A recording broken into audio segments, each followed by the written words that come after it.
This delicious Sashimi Royal Hiramasa is farm-raised in Denmark in a beautiful and modern land-based farm powered by wind energy. Instilling the Japanese tradition of excellence, they use a technique called ikejime, which extends the shelf life, preserving the freshness and clean flavor of the fish. To showcase the versatility of this fish, I tied together 2 medallions, creating my version of Hiramasa filet mignon. Quick pan seared and flambé with absinthe, it is served atop of bamboo rice, ginger carrot puree, black truffles, truffle caviar, and garnished with fresh origin, flowers and herbs. This fish is used by many Michelin-star restaurants because of its flavor and texture.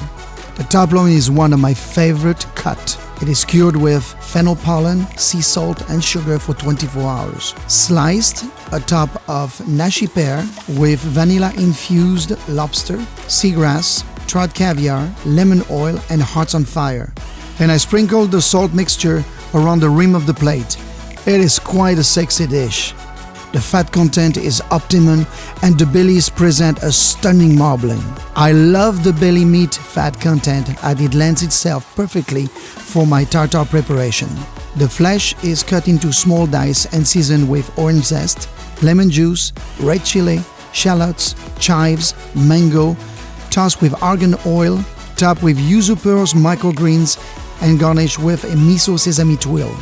I always source the best ingredients for my cuisine at the Marine Room. Sashimi Royal Hiramasa is the perfect fit in my culinary repertoire.